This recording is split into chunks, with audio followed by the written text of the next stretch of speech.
Welcome to the Autism Hub. My name is Dr. Maria Lathuris, Project Manager, and it's my pleasure to welcome you all here today. I acknowledge the traditional owners and custodians of the land on where we gather today and pay my respects to elders past, present and emerging. I recognise their connection to country and their role in caring for and maintaining country over thousands of years. May their strength and wisdom be with us today. The Autism Hub is a unique cross-sector service for families and educators in Queensland, supporting children with autism from 0 to 18 years of age.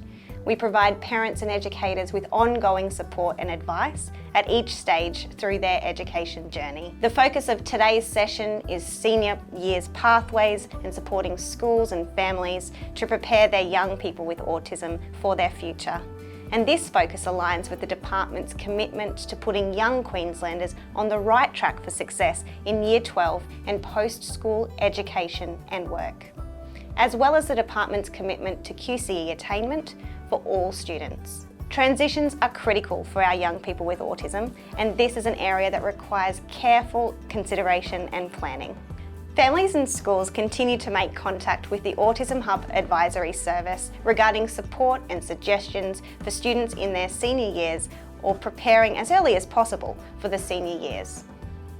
Schools and parents are navigating the interface of NDIS for the well-being of their young people and their future. In this evolving landscape, both parents and schools are seeking guidance. To share their knowledge and experience of supporting students through and after their senior years of schooling, it's my pleasure to introduce today's panel. Karen Berger is an advisory visiting teacher, post-school options, who is famous in the metropolitan region for passionately supporting the schools, families and students she works with. Karen has held the advisory visiting teacher post-school options role for 8 years and has over 24 years of teaching experience, 14 of which have been within the special education field.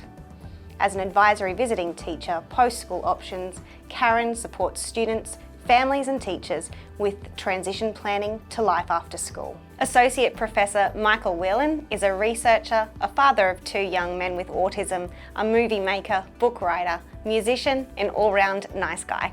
Sharon Whipp is an autism consultant, a mother of a young woman with autism, and is one of the most enthusiastic advocates for successful post-school outcomes for young people with autism.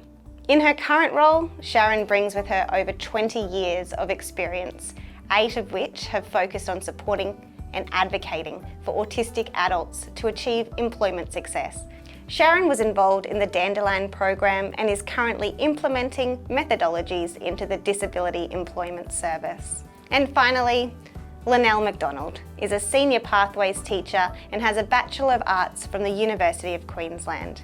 However, her creativity does not stop there. Lynelle has a passion for building confidence and transferable skills for students and their post-school pathways. Lynelle has worked in a range of different high schools in Queensland and the United States as a Senior Pathways teacher at a metropolitan Brisbane State High School, and she brings 27 years of teaching experience, 15 of which have been within the special education field. Facilitating today's panel discussion is Autism Hub Director, Vicky Booth. Okay, thank you so much for joining us. We are really privileged to have this conversation this morning, and it's a very important conversation that we engage in all the time with parents and with schools about how we're going to successfully engage our young people and design a pathway for them beyond school, and what can that look like. So I'm so delighted to have you here today, and I feel like I'm in a coffee conversation with friends because we've all worked together for so long now, so this is wonderful. Can I start with probably a very obvious question from all of us, is when we're talking about senior pathways, and even when we were putting together this event at the Hub, what is a senior pathway? When we say, oh, we're going to talk about senior pathways today, what is it that we mean? And Lynelle, I'm actually going to start with you, if I can. So in your term, and you're a practitioner in a school, which means that out of all of us actually at the moment, you're probably the most highly qualified person to talk about senior pathway. What is a senior pathway? So we see it as a supported process particularly through the senior phase of schooling, grades 10, 11, 12, but it starts much earlier than that, and it's student-centred.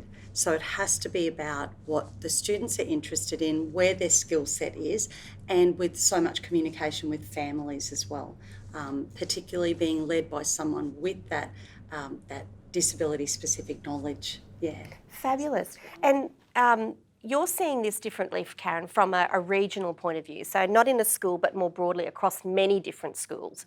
So do you see that a senior pathway definition or understanding of senior pathways looks really different in different schools? It does look really different, and it depends on who's leading it, the knowledge, and how much time is invested in the outcomes of students, and really understanding what the data post-school looks like.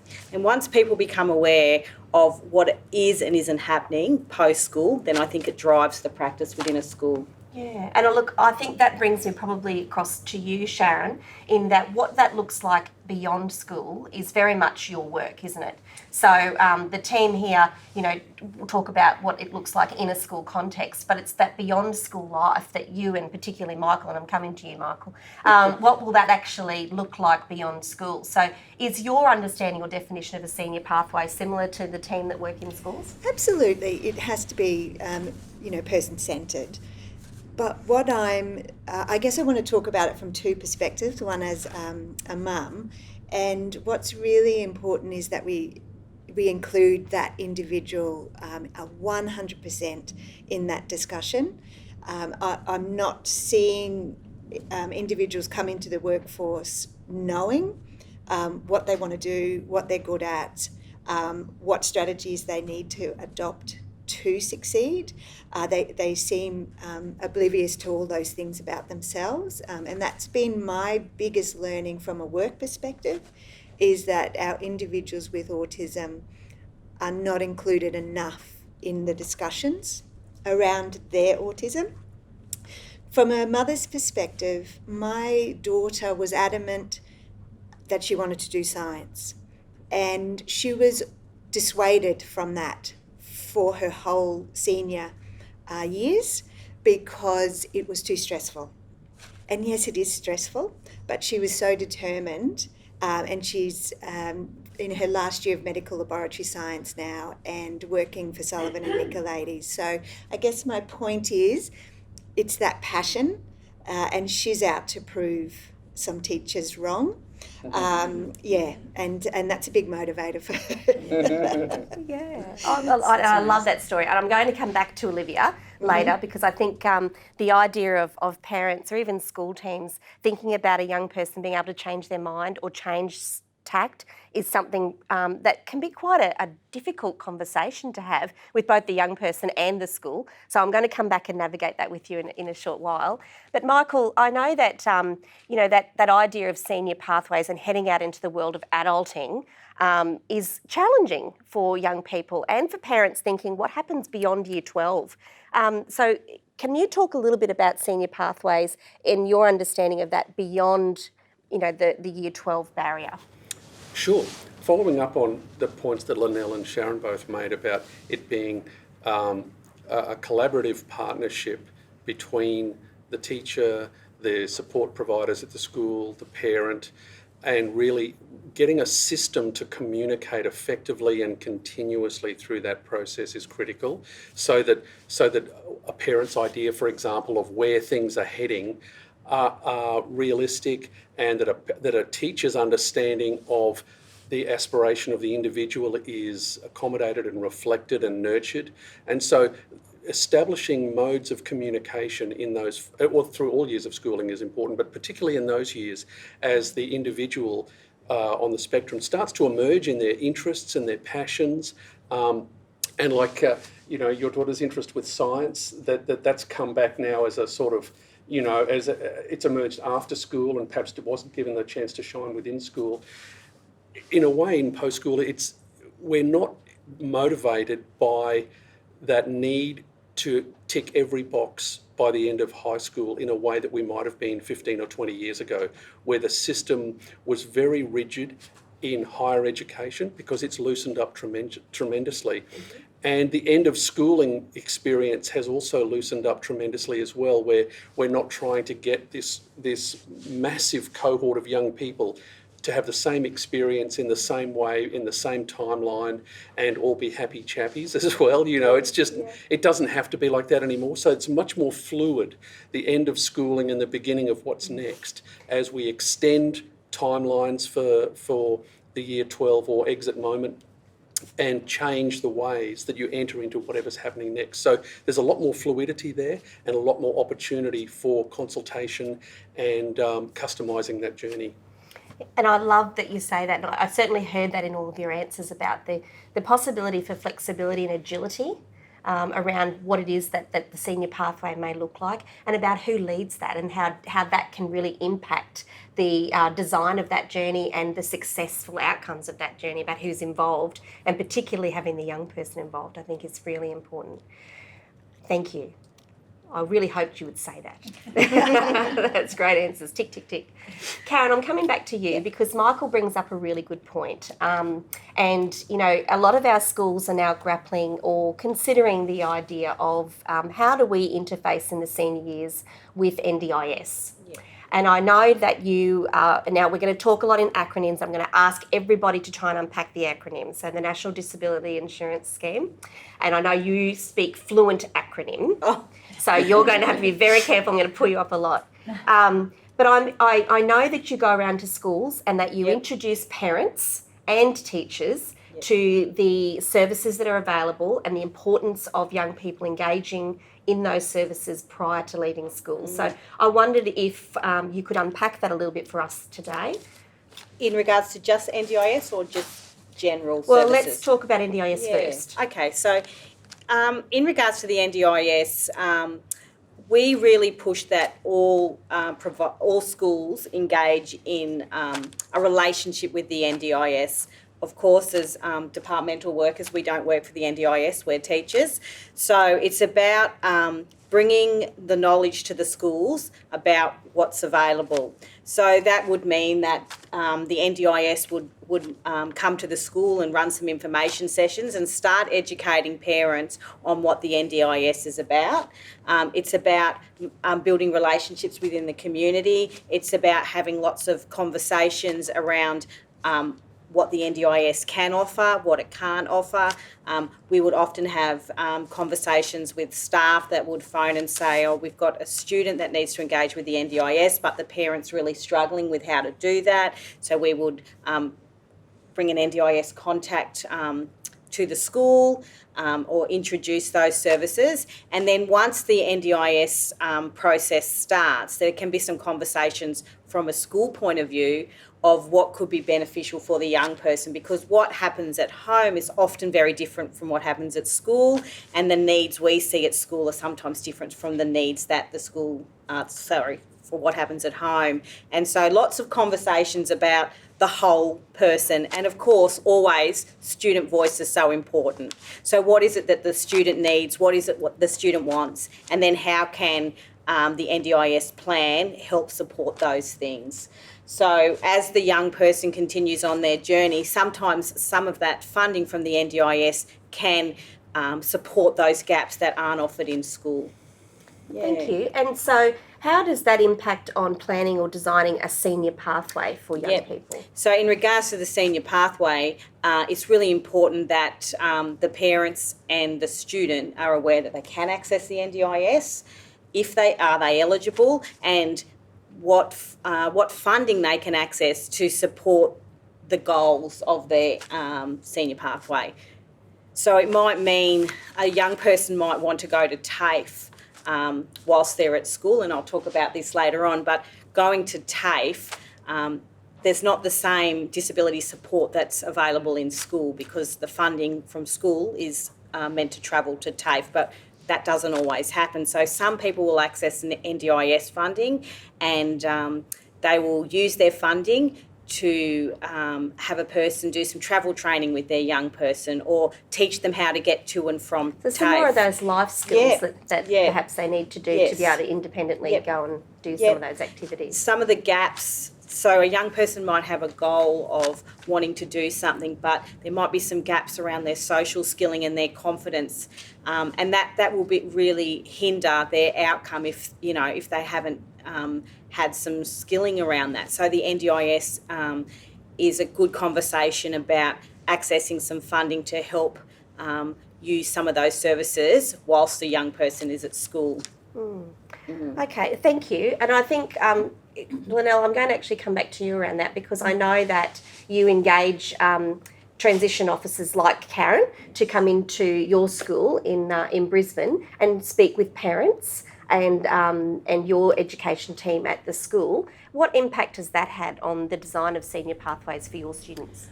Well, I think just having the being able to access the transition officers and the service has changed a little bit from when we first accessed probably 7 or 8 years ago, where we bought into the service. So now it is actually a regional initiative where schools are being upskilled. But probably the biggest benefit for our school was that just knowing about the different things, the different employment services, learning so much more about the NDIS and how it can access, how the students can access it. It's always with that goal to employment. That's the message that I've always received. And that, I think, just knowing about the extra networking and agencies outside of our classrooms, because essentially we are teachers and we're teaching a curriculum, but knowing what else is out there, who else is out there that can assist the students, and that we can build that into their plan. Because it really is probably at our school, it's a 4-year plan starting in year 9. And so let's throw on that, because I think that's really interesting. And some of our schools have rung up about those sorts of programs that I know that your school starts very early. Yes. So let's talk about those conversations that you have and when you start that. Yeah, so we start in year 9, and it's actually, it was an initiative of the National Disability Coordinator's Office, and that was something that the visiting teachers like Karen, that was information we received. There was a pilot program, and it was for a work inspirations program. And so the key to that was actually getting out into the community, accessing local businesses and doing behind the scenes tours and career conversations. So it wasn't work experience. We didn't need to be there for multiple days, but it was probably 4 days spread over a period of time. And we based those businesses on interests from the students. We actually interviewed the students first. Where did they think they'd like to work? What were they interested in? So we tried to gear it a little bit like that. So not every student went to every business, but most of them tried to visit to get a little bit of a feel that, is childcare really what it looks like? Is retail what they think it is? So from our Work Inspirations program, that is just a standard thing that we do now at the end of every year 9 group that comes through. And that then gauges where do they think they might like to go for work experience, so a structured work placement. So that is always in our year 10 program. And Lynelle, can I interrupt you? Because I'm really interested to know, where does your set planning fit in amongst all of that? Yes, so it pretty much starts at the beginning of grade 10. So once they've had that work inspirations, career conversations, those conversations then continue back at school. And our set planning is always with the student, with a parent or carer, and always a member of our team. So they're not just given to any random teacher. So it's always somebody who knows the student, probably someone who's been on that journey so far, and then we can start to look at, what did you see that you liked? They usually have started work experience by the time we've done our set planning. And then we've also started talking about TAFE at school as well. Fantastic, Yeah. Excellent. So, This is really exciting. Now, I know that, Michael, you were important in instigating a program at one of our partner stakeholders, Autism Queensland. And that was really around starting some pathway planning for young people beyond school, wasn't it? And I'm talking about Studio G. So can you talk a little bit about your work in that? Because I think that's really important. Sure. I was recruited by Autism Queensland to initially do research around a post-school transition program to support young people who perhaps hadn't located their interests or their passions, or even just found a place for themselves in the world, socially, culturally, personally. So perhaps hadn't had the beautiful experience that Linnell is giving her students at your school. Yeah, something like that. But the aim of the program really was, it was an arts-centred program, and it was really luring people out of their digital caves into a new digital cave, because we were doing digital arts making. And that's a passion for a lot of young people across that age group, and it's also a passion particularly for a lot of young people on the spectrum, because they get to engage with an external world, but it's not in real time and it's mediated at the speed that they want it to happen. So we did a program in animation, short film making, game design, photography, creative writing, and it was all basically, if you've got a laptop or an iPad, come on. If you don't, we'll give you one. And building community, helping people find their tribe, and then in a sort of a constructivist model, saying let's make something together as a team or individually. Let's set some goals, and let's build your personal capacity, your experience, your self-esteem by taking a small project that you're really interested in and seeing how far we can take that. And there is an entire hidden curriculum in that, which is the building of social networks while they're there, establishing personal relationships, getting to a certain point in a project where they think, I don't know what to do next, so they might have to ask for help, or perhaps they might have to accept help when it's offered, and as they start to then perhaps work in a team, they might have to compromise on the nature of what they're doing, or they might have to adapt their own goals and then share their ideas. They have to communicate. So it was it was a Trojan horse in a certain way. You know, we wheel in computers and really high-speed internet and some great applications, and then like moths to a flame, let kids come in and just play and enjoy themselves, and in a semi-structured project-based environment, build capacity, build confidence, and then start, as their interests and skills and passions start to emerge in that environment, then having a much stronger idea of where we might be able to support that transition. But it's a long game. It's not come for 3 weeks and then trampoline into a new job. It really is, you know, months, years. It's a slow process. And look, I love hearing about Studio G, because of course here at the Autism Hub we have the offset of that for younger people of Teen Tech Shed that we host here at the Hub here at Woolloongabba. And so we can see that some of the mentors from Studio G are now looking at the next generation of those young Studio G team in Teen Tech Shed, which is such a lovely alignment. So there, you know, that's something that I guess in conversations as parents and as teachers, we need to be really careful of not squashing those dreams and ambitions and thoughts, particularly very early when you're starting those conversations in Year 9. There is, however, I guess a conversation that, Sharon, I'm going to bring you into about the expectations of the young person in employment, but also the expectations of the employers when they get there, isn't there? So I know you've got vast experience, and every time we want to know about this area of work, we come straight back to you. So could you perhaps unpack a little bit about that around expectations? Absolutely. So what I work with DXE with the employment program, and we don't do interviews, we do assessments where we bring autistic individuals in, and over a 2 to 3 week assessment, we just look at their ability for teamwork and follow instructions and communicate respectfully to each other, those sorts of things. So we do that over 2 to 3 weeks here at the Hub when they're in Brisbane, and we've all seen these shy young people come in who won't say a word and are so nervous and so anxious. 3 weeks later, leave the Hub, you know, just so empowered. And often we end in here with presentations where there's tears, isn't there? And they're going, finally, I'm around really cool autistic people and in a team that understand autism and understand me and know how to get, you know, the best out of me. So it's a wonderful journey. And then we start employment.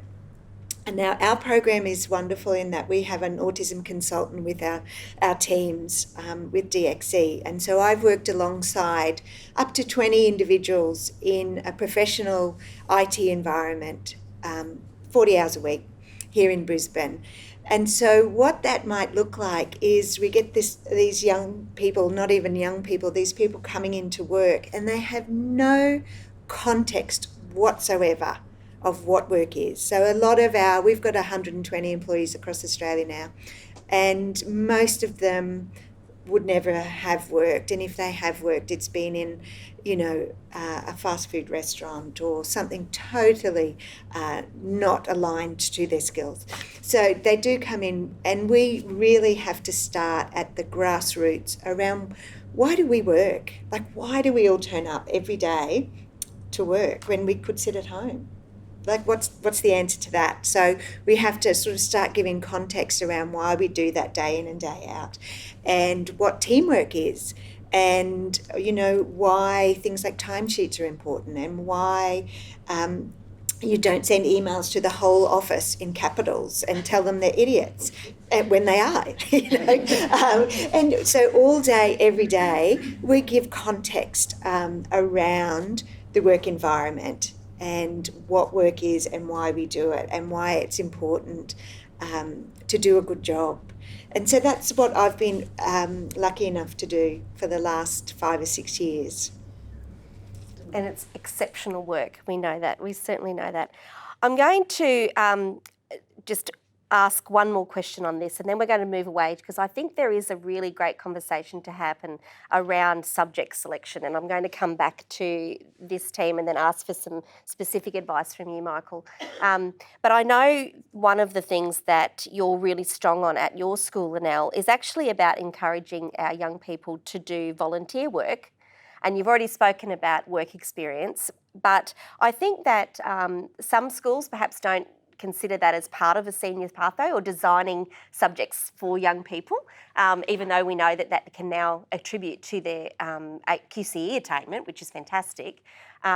But also for parents, when we start to look at life beyond school and building a quality of life that can give them some more skills. So I know that you've incorporated volunteering at your school. Can you talk a little bit about that? Yes, so we run the Cert 2 active volunteering, and we also do a Cert 2 skills for work and vocational pathways, but particularly our volunteering certificate course, while it can be a little bit paperwork heavy, so some of our students with autism do struggle with that a little bit. We have to keep encouraging them. The opportunity for them to do volunteering work. So first of all, to go out into the community. Sometimes the volunteering work isn't specific to their skill set, but that's where we're looking at those, what they think is their skill set. We're looking for those transferable skills. So those soft skills that, a little bit like Sharon said, how do we communicate with people? How do we introduce ourselves? How do we follow those instructions? And I know our school has a close relationship with a morning breakfast service to those who are less fortunate. And so for some of our students, it's very daunting the first couple of times they go, but we make sure they have, they visit first, they know who they're going to be working with, what it looks like. So that's probably a big part, Vicky, is really preparing in advance our students. But the benefits of that, by the time they've been going one morning a week for the whole of Year 11 and Year 12, they're just amazing. Just the confidence. And I think, and that's what we've always said, that even when you do leave school, if you're not working, you must be volunteering. And because they've had that opportunity, it's not this scary thing. And sometimes volunteering will lead to that job. It's also something great for their resume.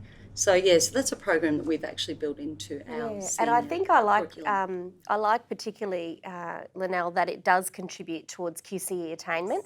And so some schools who are really thinking about how they can diversify their subject offerings, your certificate in active volunteering is a great opportunity to do both, getting them some employable skills, or as you say, transferable skills, but also contributing to those fabulous points that we're all looking towards at the end of Year 12. Yeah, very good. And I certainly like the idea that they can contribute to their community beyond Year 12.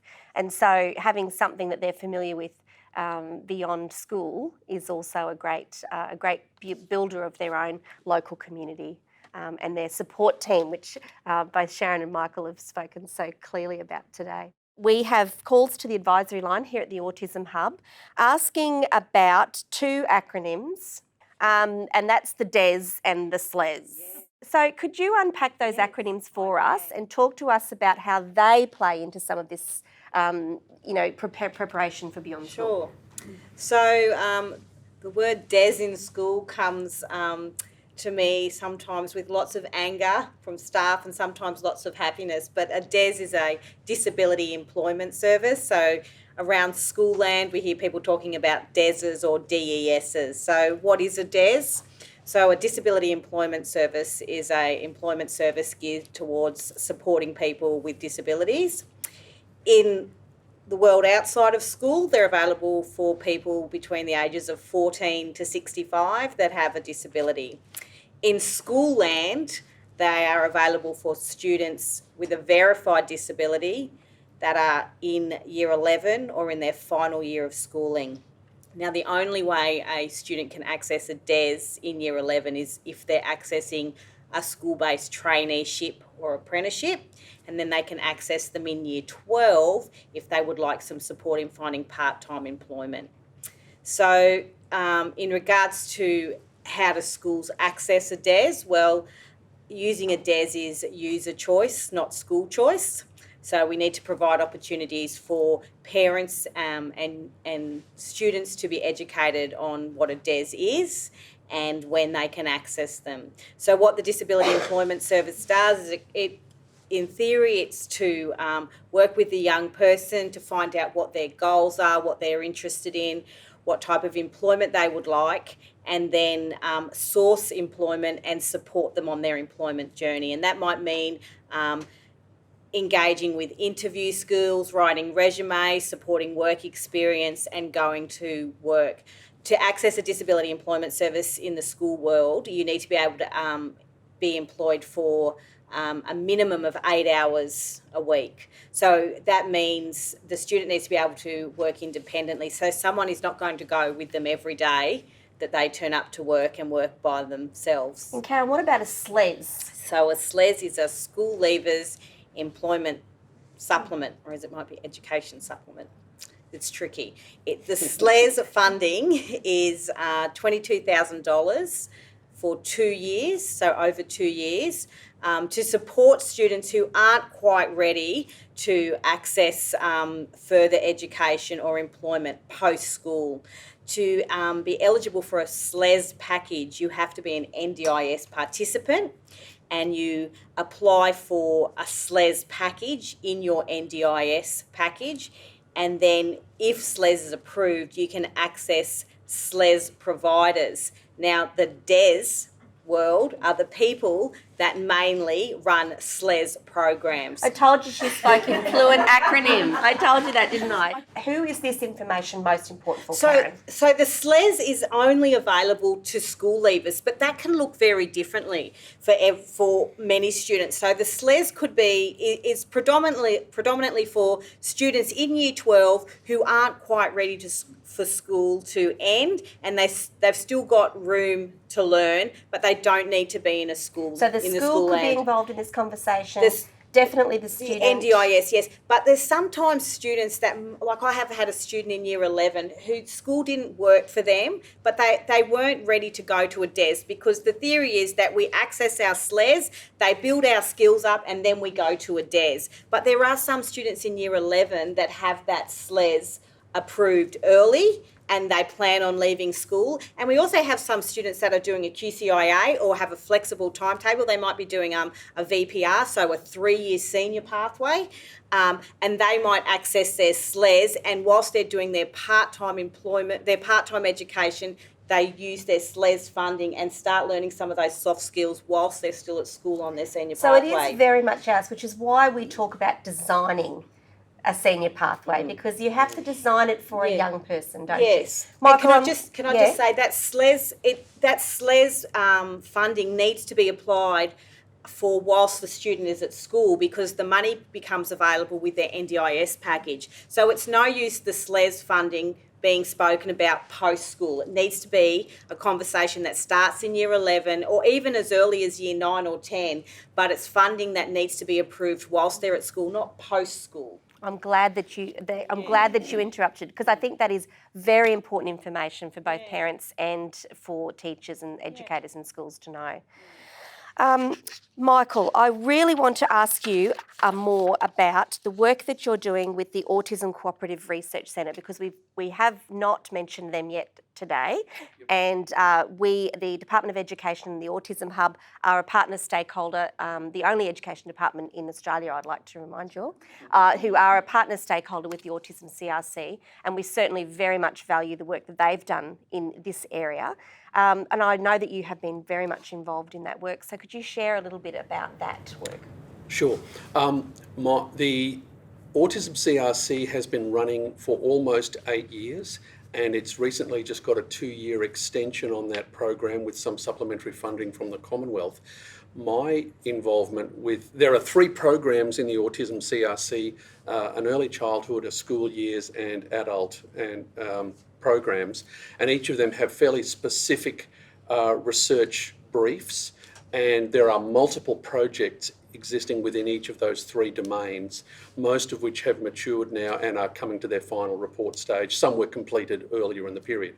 My involvement in that has been with a project, a knowledge translation project, looking at all of the research that's been occurring in the school years program and thinking, how can the outputs of that research be translated for as usable best practice material for teachers in mainstream classrooms and inclusive classrooms. So we co-designed and developed a program which has now become inclusioned.edu.au, which is a learning portal for teachers to access a series of best practice resources that are very challenge-based, with a searchable engine which allows teachers to come in, identify what the challenge is they're hoping to address or the practice that they're hoping to implement, find appropriate resources.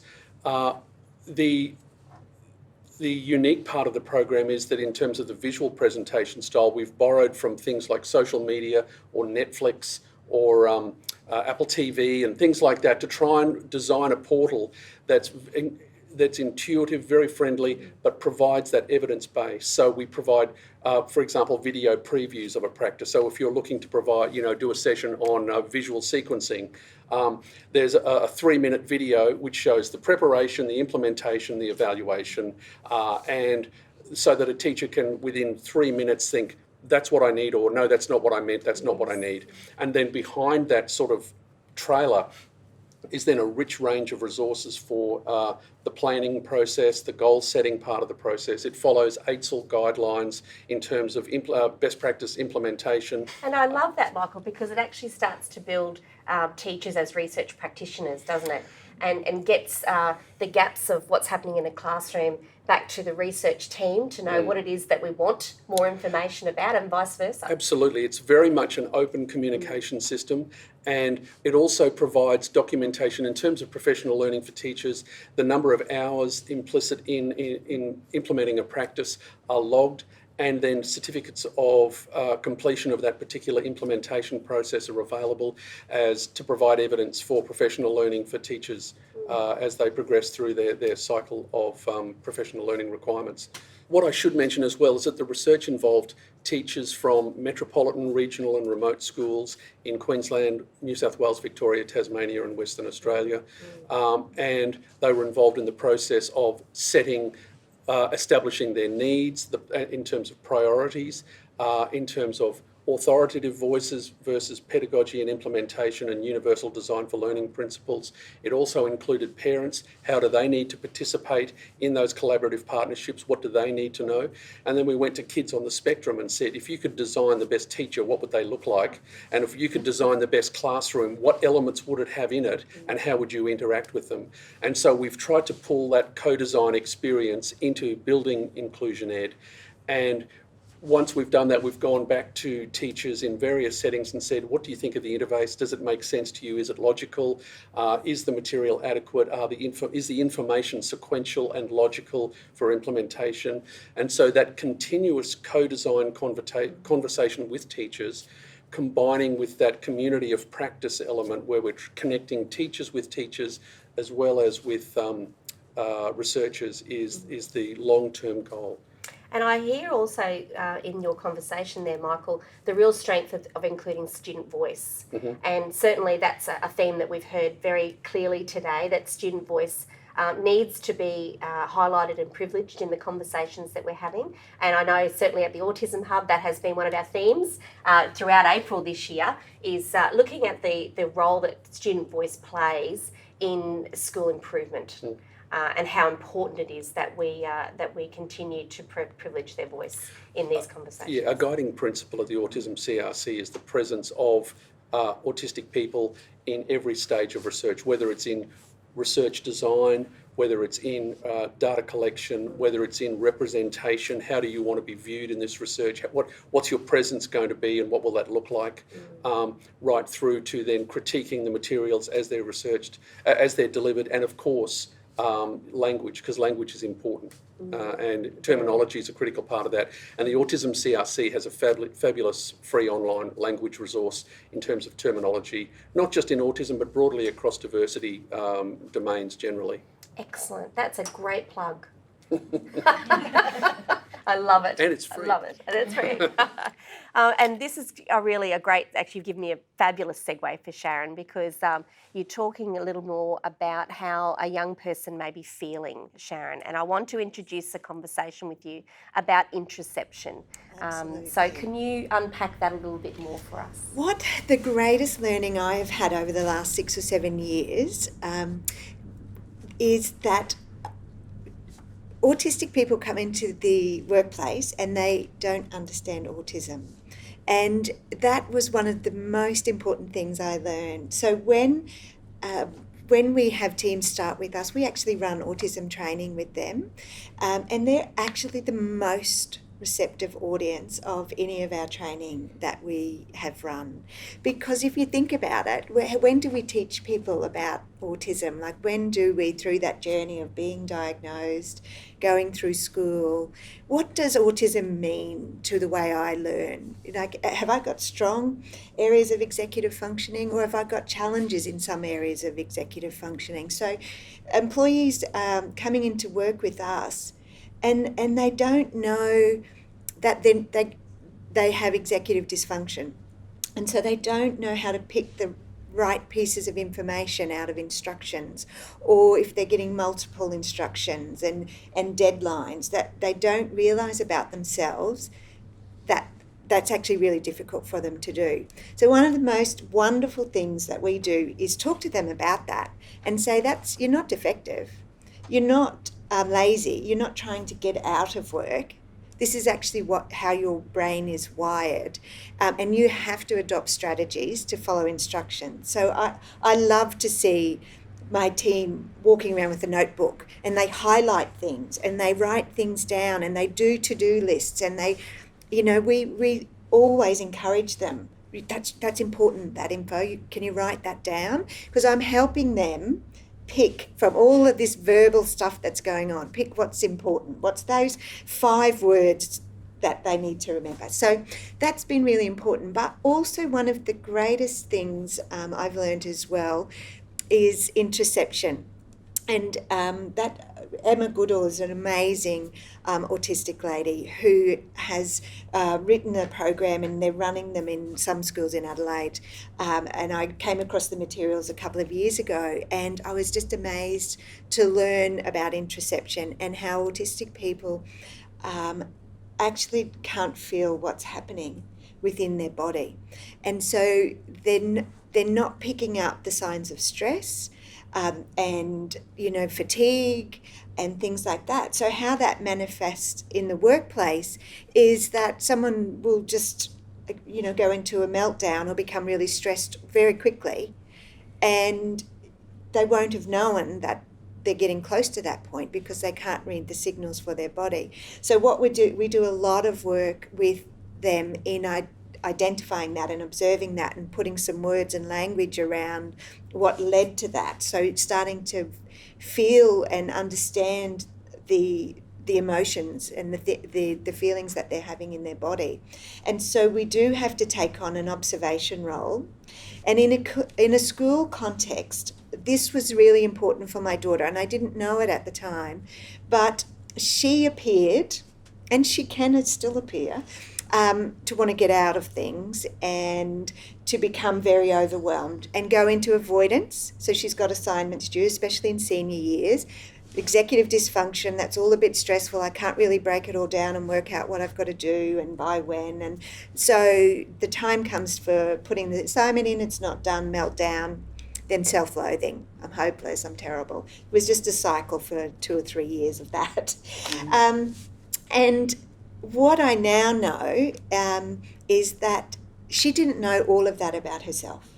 And certainly the school didn't either, because that's kind of complex. So, but what we do now in our programs and at work is actually start talking to them about that, so that individuals know they're not necessarily manipulative or avoiding or lazy. That's actually how they're wired. And so that has just been so empowering for individuals that I work with to go, okay, I have executive dysfunction, I'm unorganised, I need to do these things, rather than, oh, I'm hopeless, I'm lazy, I never achieve anything. And that's been wonderful. Most exciting part of the work that I've done, I think.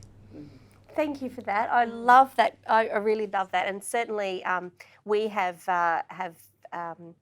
started to share the work of Emma Goodall with the wellbeing and mental health teams here at the Department of Education, knowing how vital it is that we have a better understanding about interoception for our young people with autism, particularly in those senior phases of learning when things are becoming a little bit more challenging.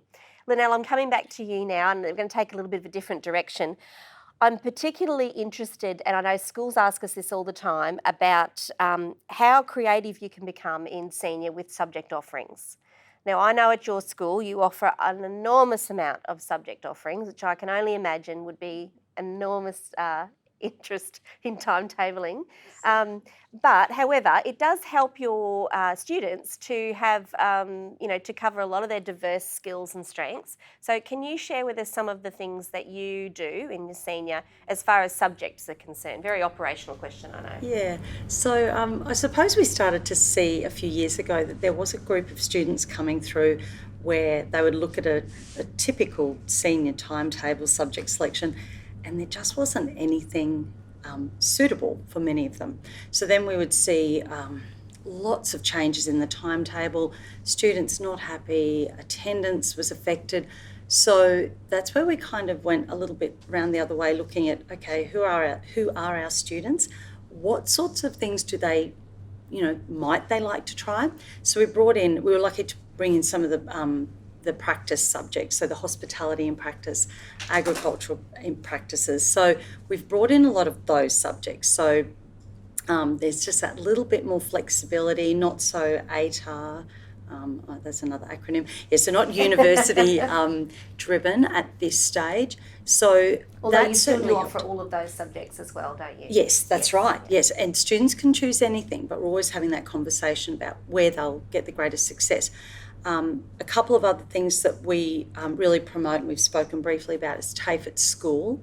So we've, when we get the booklet out and we start looking at that in year 10, and there's just so many different subjects there that can't be offered at school, but one day a week the students can go out. So not only are they trying something new, something they like, but the other side of it is they gain the confidence they're seeing adult learning for the first time. They don't have to wear a uniform. We support them very much in the first part of it, even in the application, but particularly with travel training. We will try to send support staff to make sure they get to where they need to go and then gently ease back from that. And we also offer another program. It's called ASDAN. Now, I did write this down. The Award Scheme Development and Accreditation Network. So it's actually a program from the UK, and Education Queensland has supported the running of this program in many schools previously. It's a little bit like the Duke of Edinburgh Award, where there's a bronze, silver, gold level. And the students, they do challenges. So each challenge is about, each module is about 10 hours of credit, resulting in 60 hours for either the bronze, then the silver, then the gold. So that has allowed students who might otherwise be disengaged to really, go the next step further than TAFE, to really be working on a topic of their interest. So it's very, very specific to the student, but they're building their skill set. They might need to research, they might need to present, they might need to get out in the community, or do a practical challenge. And if they start that early enough, like they do at our school in grade 10, then in year 11 they can be achieving the silver for one QC point, and then the gold in year 12 for another QC point. So collectively it's about the equivalent to a Certificate 1 course worth two QC credit points. And I think that's probably something that schools often do ask us about, knowing that it's important for our young people to achieve their QCE, and so how can we support them with their strengths to be able to achieve that goal? And I think some of the creativity that comes from your team, as Maria said in the introduction, your creativity is not just in the arts. Clearly, it's also about designing some of these wonderful individual pathways. I did wonder whether I could ask you all the same one question, like I started this conversation, and I know we could have spoken for a lot longer today than what we have already, but I do know there are some burning questions. So in your experience, what has been a valuable lesson that you've learnt from your work in senior pathways with young people with autism? Michael, I'm going to start with you. My big take home, I think, for me personally as a parent and as well as when I teach, is finding the opportunities for people to locate their strengths, and when they do that, they find their tribe, and when they find their tribe, they find their social network and their friendship networks, and that then gives them the confidence to do perhaps more social and academic risk-taking, where they'll feel more likely that they might succeed. Thank you. Sharon, what about you? You say often that your most valuable experience has actually been with your beautiful daughter Olivia, who's 22. And so what do you think she's taught you, Sharon? Look, and Michael would say the same. It is our normal. Like, I love everything about her difference. And she gives me context, I guess. I suppose in answer to your question, I think giving context is what we need to do around all situations, everything. Why do you do a job interview? What's the importance of it? We don't really explain those nuances of everything we do. And so I think we need to be better at giving context, because once these beautiful people understand why they've got to do this stuff and what the expectations, and this beautiful Ryan, he said to me one day, 2 or 3 years ago, Sharon, you do all this autism awareness training. Where's the neurotypical training?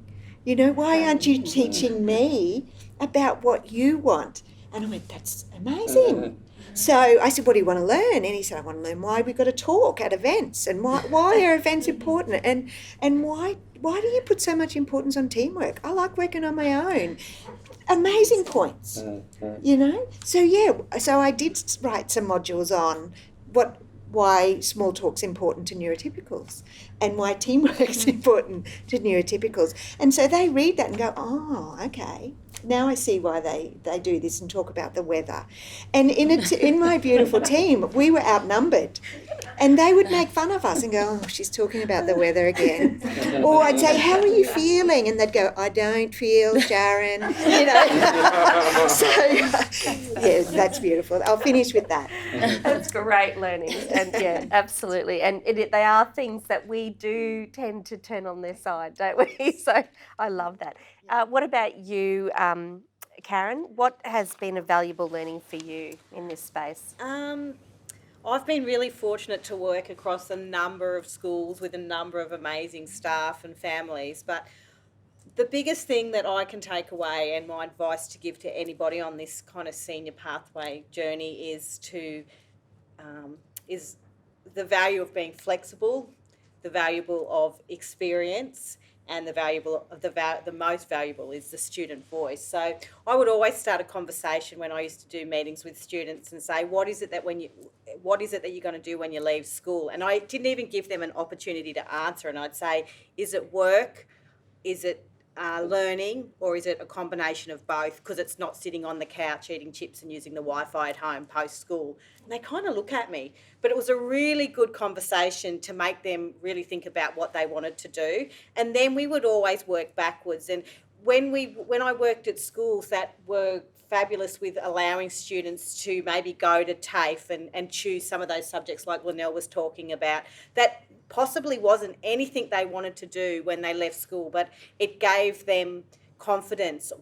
Or students were doing traineeships whilst they were at school, and a traineeship is just like doing a subject at school, except you do it in the workplace and you get paid. It's not their forever job, but the confidence that I've seen grow with so many students, because we've allowed students to be flexible in their approach to learning, and that schools have been open-minded and said, okay, well, let's let the student drive what happens. So the earlier people start allowing young people to engage in conversations about their future, the better the outcomes. Fabulous. And Linnell, we'll come to you. My comment follows on from Karen, actually, that just that early intervention, getting to know the student, involving the family as much as we can as well, but starting to track, and that's something that our school does a lot, is just tracking the student development, their interests. They've tried something, that's not it, let's change direction, but just keeping an eye on that and constantly checking in the whole way through, from the end of year 9 to the end of year 12. And a lesson that we had to was just actually having an exit meeting. So in term 3, getting the family and having the student, the key stakeholders who have worked with the student through that time, and just checking that they do have a plan for after school. And it's not in 50 years' time, but just what are you doing next year when suddenly you have 30 extra hours in your week that you're not going to be here with us. And just making sure that the students have a bit of an action checklist of, well, you need to be making sure you're doing these things, and the family knows as well. So I think, sending them on their way with just a little bit of a toolkit and some ideas as well. And the success that you talk about, Sharon, we'll often get students coming back and sharing, I'm at TAFE now, or I've got a job, and it's just amazing just to see that happening. So that's really what it's all about, is having a successful and positive post-school outcomes. Absolutely. Thank you to our audience and panel for our keen participation and robust conversation. We are excited about the information that has been shared today. This conversation has been recorded, so it can be shared through the Autism Hub website and social media channels. We hope the conversation has helped you to build upon your knowledge of senior school pathways.